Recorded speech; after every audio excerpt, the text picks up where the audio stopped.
A paz do Senhor, família cristã, Deus abençoe a todos em nome de Jesus. Cá estamos com mais uma oportunidade. E irmãos, eu vou pedir encarecidamente, vamos orar pelo nosso país. Vamos orar, em nome de Jesus, as perseguições são grandes, mas eu creio. Uma vez me perguntaram se eu tinha orgulho de ter nascido no Brasil. Sim, eu me orgulho de ter nascido brasileiro.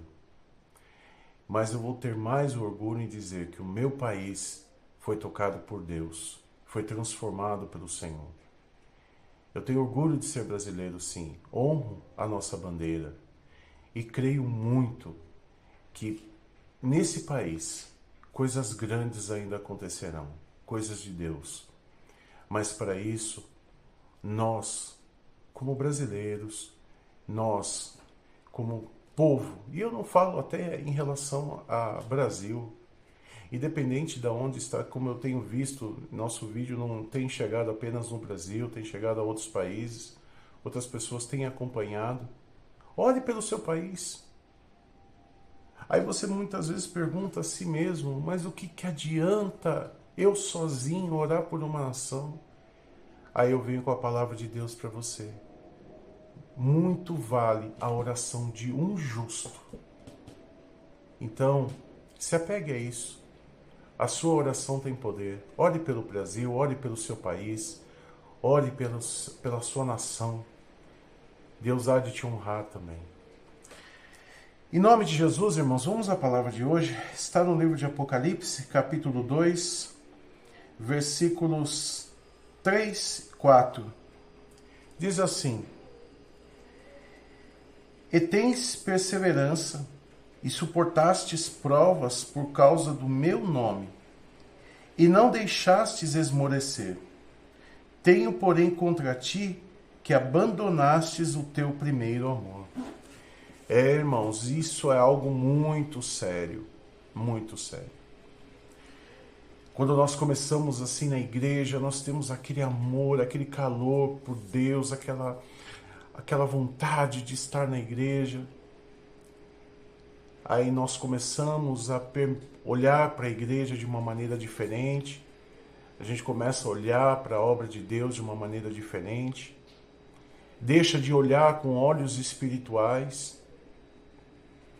Irmãos, deixa eu deixar uma coisa bem clara para vocês. As coisas carnais, elas são entendidas pela carne. As coisas espirituais, por quem são espirituais. Muitas vezes, se você não entende o que tem acontecido dentro da tua igreja, você não tem se conformado em esperar tanto tempo pela tua vitória, peça ao Senhor para que Ele te dê maturidade espiritual. Porque você está olhando para coisas espirituais com olhos carnais. Você está deixando o primeiro amor, e o primeiro amor tem a ver literalmente com a nossa ligação espiritual com Deus. E conforme você vai olhando para defeitos, falhas, conforme você vai olhando para o homem, em vez de olhar para Deus, você vai olhando para o homem, é claro que você vai começar a desanimar, vai começar a se entristecer, pois nós somos falhos, fracos e pecadores.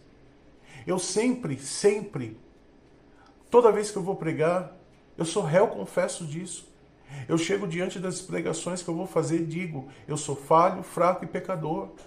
E não é desculpa para mim errar mais, não é desculpa para mim falhar mais, mas é reconhecer que santo é Deus.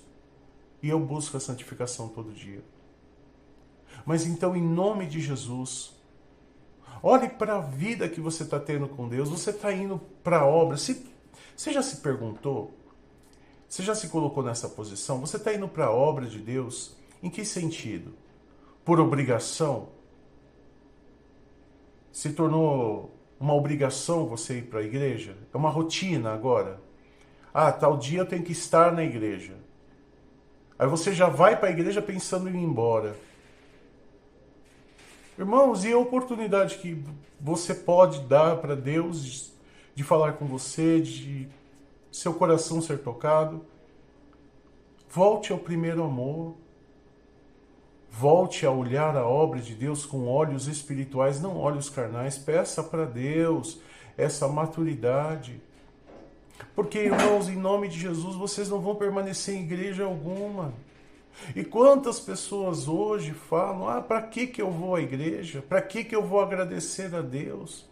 Esses tempos eu ouvi alguém falando numa rede social, para que eu vou agradecer ao pão de cada dia? Se eu não trabalhar, com Deus ou sem Deus, se eu não trabalhar não vai ter pão. Você está percebendo como o coração das pessoas está se tornando frio? As pessoas estão olhando hoje apenas o material. Irmãos, nós devemos sim agradecer a Deus, primeiramente pela oportunidade da vida. Segundo, você não pode jamais dizer, por que eu vou agradecer a Deus? Você sabe, se você tiver essa visão espiritual e você puder me dizer que você consegue ver tudo o que está acontecendo no plano espiritual ao seu redor, a seu favor, se você tiver essa visão, por favor, me declare. Porque aí sim, você pode contestar alguma coisa. Mas enquanto nós não temos essa visão espiritual, mas nós temos a certeza, e eu não preciso ter visão espiritual para saber que meu Deus está fazendo por mim. Eu agradeço ao Senhor por tudo que eu passei, por coisas boas ou coisas ruins. E até mesmo quando eu estive desempregado, eu me lembro muito bem que eu estava passando por uma fase muito difícil na minha vida. E Deus nunca deixou de enviar pessoas para me ajudar. E eu não pedia, não ia bater na porta de ninguém, não ligava para ninguém. Simplesmente eu recebia e as pessoas olhavam para mim e diziam, olha, foi Deus que mandou. Então a gente jamais deve blasfemar contra o nosso Senhor, dizendo que Ele não é por nós, porque você não sabe a batalha que está sendo travada pela sua vida espiritual, para você ter a sua vida, a sua casa, os seus sonhos, os seus filhos. Então jamais conteste. Foi porque as minhas mãos, foi porque eu conquistei com a minha força. Eu quero ver se você não estiver com Deus do teu lado. É claro, a Bíblia diz que o sol brilha sobre o justo, sobre o injusto. Mas, irmãos, se com Deus é difícil, imagina sem. Abra teus olhos espirituais, tem muita coisa acontecendo na tua vida sem você perceber. E muita coisa não está acontecendo porque você está deixando de crer. Volte ao primeiro amor. Medite a respeito disso. Olhe para você, como você está. Não permita que o homem, não permita que aqueles que um dia ali se colocaram diante de um altar, diante de um púlpito, não permita que pessoas, homens, venham tirar de você a sua fé, a sua ligação com Deus. Porque mesmo estando atrás de um púlpito, mesmo estando em cima de um altar, ainda continuamos sendo falhos, fracos e pecadores e dependentes de Deus. Medite a respeito disso e até amanhã, se o Senhor permitir.